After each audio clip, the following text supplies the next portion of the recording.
I love the terminology standalone session. But I'm sure that I must be in good company. Thank you very much for inviting me, E4M, to share my thoughts on this very important subject. As an ad man turned branding consultant, much of my recent work has encompassed the co-creation of my clients' vision, mission, and purpose that drives their brand philosophy. So indeed, it is a topic close to my heart.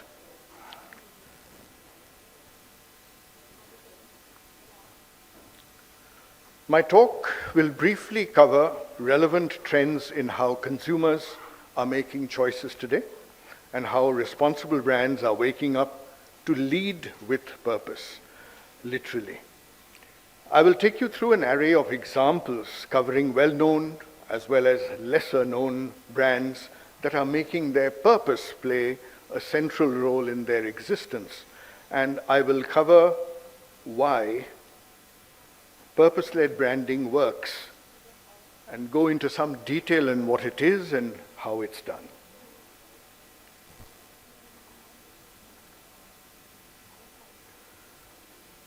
"72% of global consumers say they feel it is more important than ever that the companies they buy from reflect their values. Moreover, 64% of consumers worldwide will choose, switch, avoid, or boycott a brand based on its stand on societal issues. These insights underline a powerful shift that consumers are no longer just shopping for products. They are voting with their wallets for the kind of world they want to live in.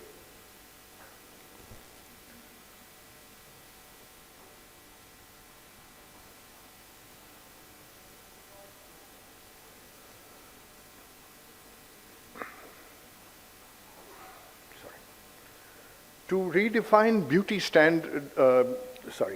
Dove is now championing real beauty to redefine beauty standards and boost self-esteem in women and girls. Through campaigns like Real Beauty Sketches and the Self-Esteem Project, Dove moved beyond selling soap to becoming a voice for social change. As a result of this, Dove's sales jumped from 2.5 billion worldwide to over 4 billion in the decade following the brand's purpose shift. The campaign built deep emotional connections, especially with women who felt unseen by traditional beauty brands. Fighting to differentiate itself from other toilet soaps, Dove initially claimed to be the softer bath and toilet bar that creams your skin while bathing. It then took on a much larger platform to become an advocate for beauty. And harnessing the growing importance of self-esteem and breaking down stereotypes, Dove refined its purpose. Let me show you at least one of the commercials.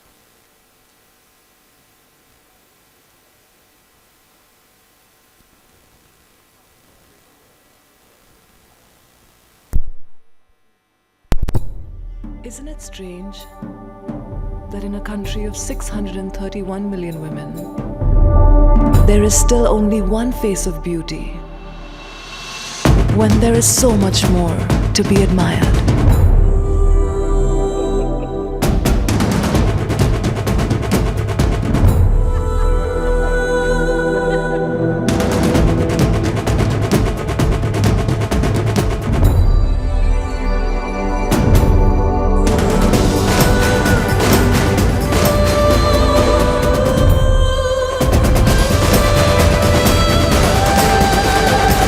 Let's break the rules of beauty.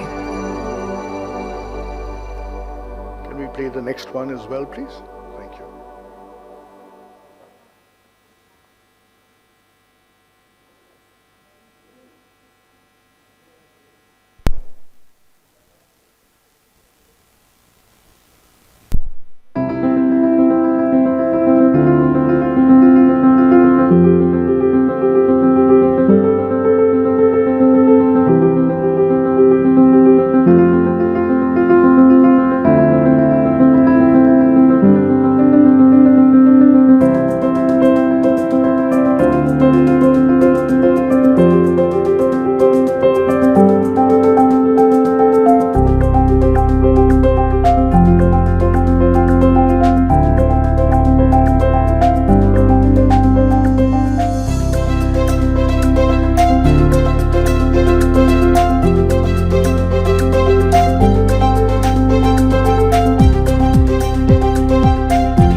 all HL employees. You get to interact with all these young girls. You understand how media, peers, family really impacts the definition of beauty.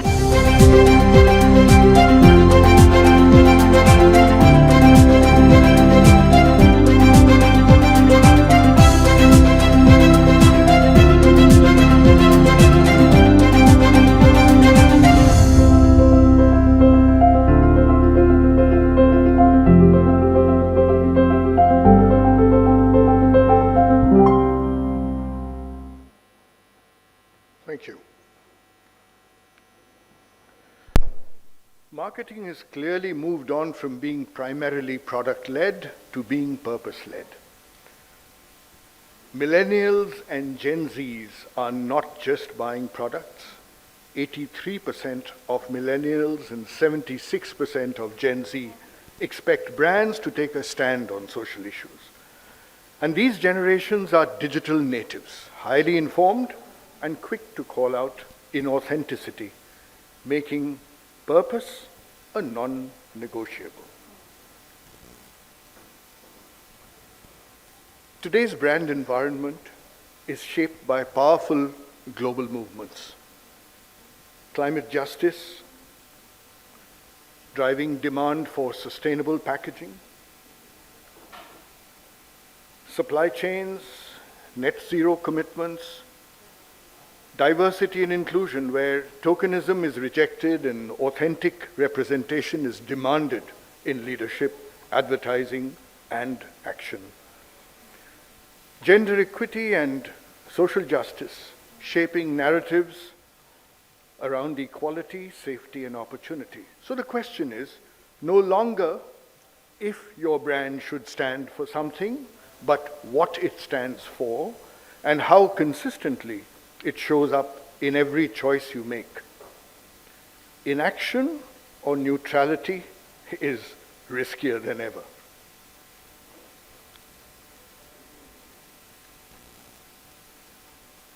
Here's another example from the FMCG domain. Tata Tea.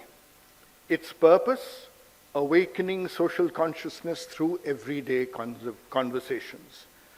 Launched in 2007, the Jago Re campaign moved Tata Tea beyond being just a morning beverage to a brand that sparks civic and social awakening on issues like voting, corruption, gender sensitization, and education. The campaign resonated especially with urban youth and positioned Tata Tea as a socially conscious choice. It contributed to a significant jump in brand recall and market leadership. Tata Tea became, in fact, India's #1 packaged tea brand by value in the years following the campaign, surpassing even Brook Bond Red Label. Now, despite price sensitivity in the tea market, consumers remained loyal because they saw the brand as aligned with their aspirations and values. So, which begs the question, what is brand purpose? And importantly, what is it not? Brand purpose is the reason your brand exists beyond making money. The positive impact it seeks to create in the world, society, or in people's lives. It's about answering the deeper question, the why of your business. Not just what you sell, but why it matters. A good brand purpose is rooted in your values, aligns with your core competencies. It drives meaningful action internally and externally. In fact, Nike's purpose, for example, isn't just to sell shoes. It's to bring inspiration and innovation to every athlete in the world. And according to the chairman of Nike, he means that every athlete is one who has a body. What brand purpose is not? Let's bust a few common misconceptions. It's not CSR. CSR is often peripheral, something companies do outside their business operations, like donations and volunteering. Purpose is central. It's how your business creates value through every product, policy, and practice. If CSR is the side salad, purpose is the main course. Purpose is not political activism. It's not about chasing great headlines. It's about consistency and integrity, not controversy for attention. And finally, purpose is not marketing campaign. It's not a one-time slogan. It must show up in how you treat your employees, source your material, interact with customers, everything.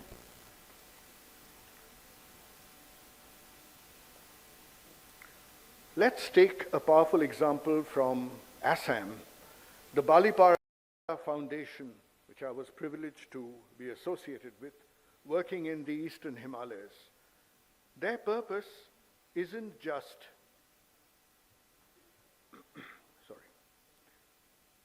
their purpose isn't just a statement, it's a commitment to drive community-based conservation and restore ecosystems while building sustainable rural livelihoods. What sets them apart is how they've embedded this purpose into everything they do, not just through projects, but through their very framework of thinking. They created the concept of naturenomics, blending nature and economics. Very interesting concept, which, requires a lot of elaboration. And rural futures, which turns degraded forests into regenerative, community-led economies. And what's the result? A distinct identity, global recognition, and the trust of communities and partners, all rooted in purpose.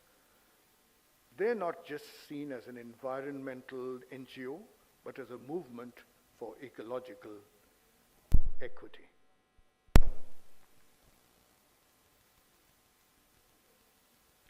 The Foundation's multidisciplinary team of over 50 people passionately collaborates with indigenous and foreign fringe communities to achieve this through rural futures, the rewilding to create sustainable livelihoods and socio-economic mobility while restoring natural capital. Embedding purpose isn't a one-time statement, it's about making it real across every dimension of the organization. Strategically, purpose should align with core business goals, not sit on the side. It should, in fact, inform decisions around product innovation, partnerships, and even expansion. When purpose guides strategy, it becomes a growth driver, not a constraint. Culturally, purpose must be lived internally. That means leaders model it visibly, HR hires for it, and policies reflect it, whether it's sustainability practices or inclusion efforts. When the team feels connected to a higher purpose, engagement and retention naturally rise. And finally, communication. It's not just about big campaigns, it's in how brands tell their stories, respond on social media, and speak to customers, employees, and investors. So purpose needs to show up consistently and credibly, not just during marketing season.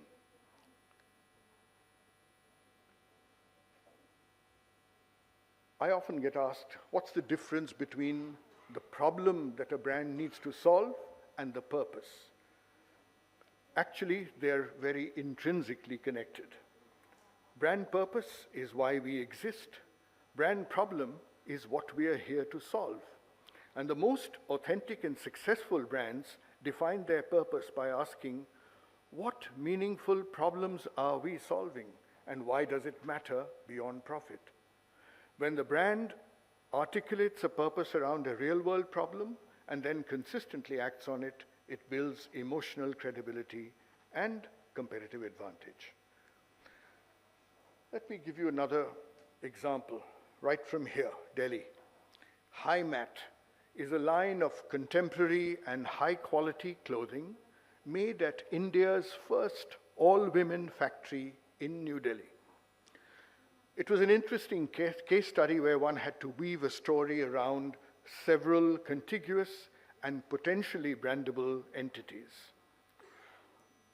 A pattern maker's job at the top of the value chain in the Indian fashion industry is usually held by men called Masterjis. Fashion entrepreneur Gayatri Jolly, after graduating from Parsons in New York, returned to India to start a chain of training centers near slum areas of Delhi.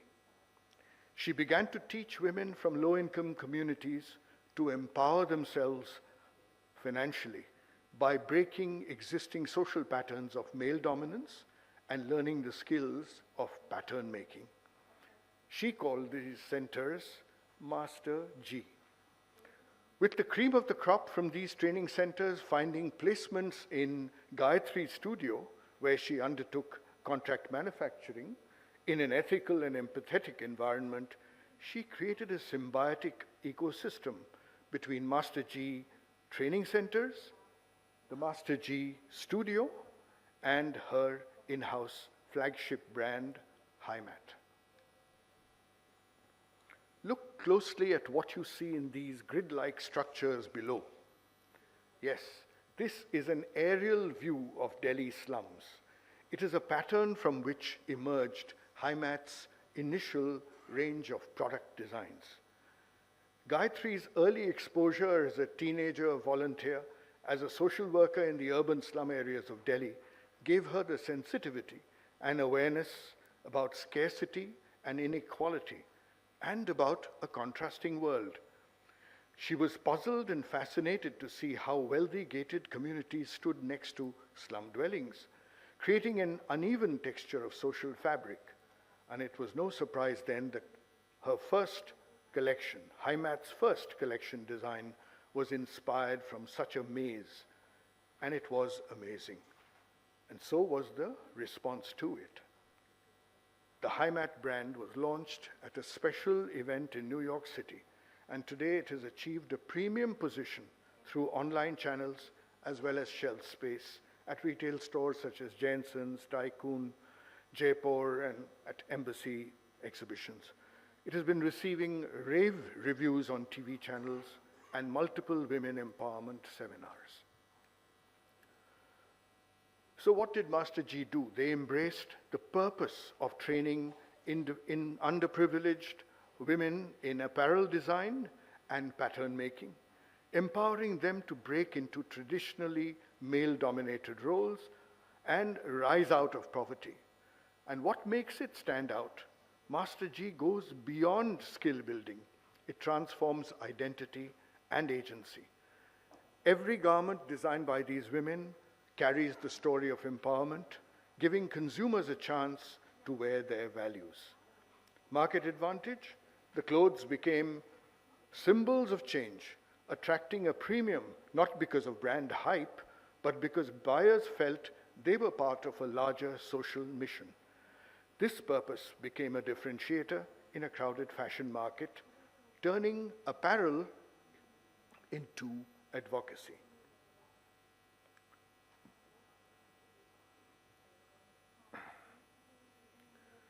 The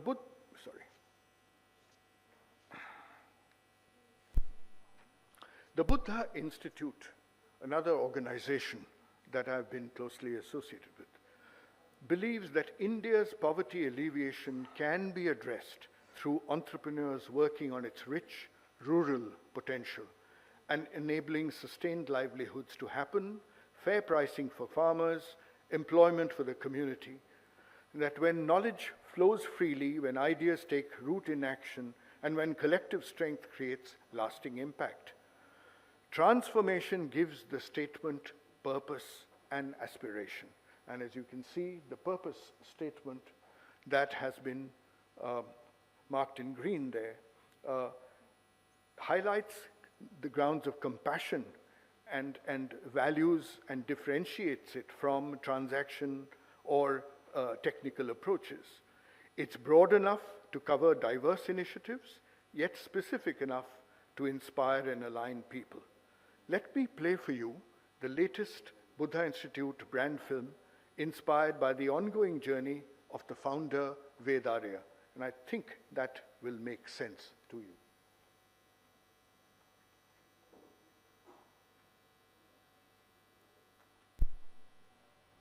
My father's favorite mantra was Idam Namama, which means this is not for me. This is what his life was all about: sacrifice and surrender. I grew up in a small town in Rajasthan. My parents were principal teachers who believed in social service. Academically, I did well for myself and even got a great job as a software professional in Mumbai. I enjoyed all the perks that came with my job. But deep within, the Idamna Mama had gripped me. This life and this job was not for me. While walking to work each day, I would pass a filthy fisherman's colony. Their abject condition distressed me. What is their future? Nothing. I thought that if I uplifted 100 such people in my lifetime, I would attain nirvana. And so I resigned, following my instinct and idam namama. Meeting a revolutionary Baba Amte was life-changing. Baba had surrendered his life to serve the rural poor and leprosy patients. I don't know why, but we developed a special bond.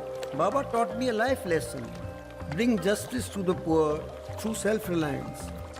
In 1986, I started working in Govindpura in Rajasthan. That's where I met Rabji Bhai. He had migrated to Gujarat to work. Has been achieved by these 50 fellows in just 5 years and at a fraction of the cost.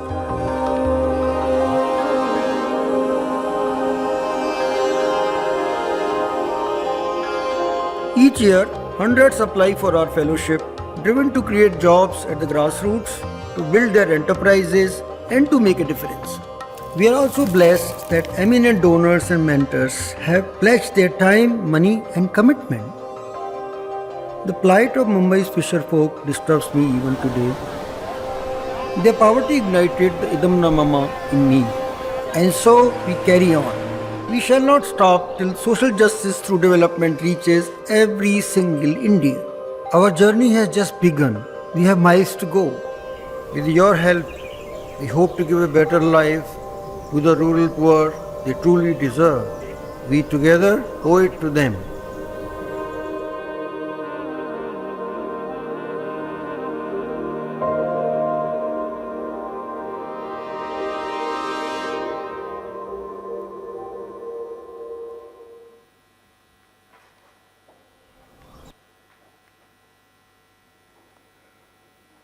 Our approach to embedding purpose follows a four-part rhythm, and I'm going to summarize this very quickly. Discover, we begin by looking inward, understanding our values, our origin, story, and the impact we seek to make. Define, we articulate a clear purpose statement that is both inspiring and actionable. Deliver, we then activate that purpose across everything we do, from programs and partnerships to how we speak and show up in the world. And finally, demonstrate.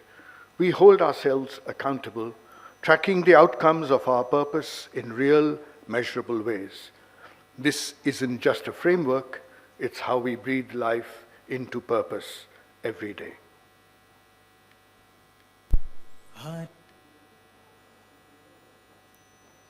At the end of it, I'd like to conclude by saying purpose isn't a trend, it's a long-term differentiator. And be the brand people are proud to believe in. Thank you very much.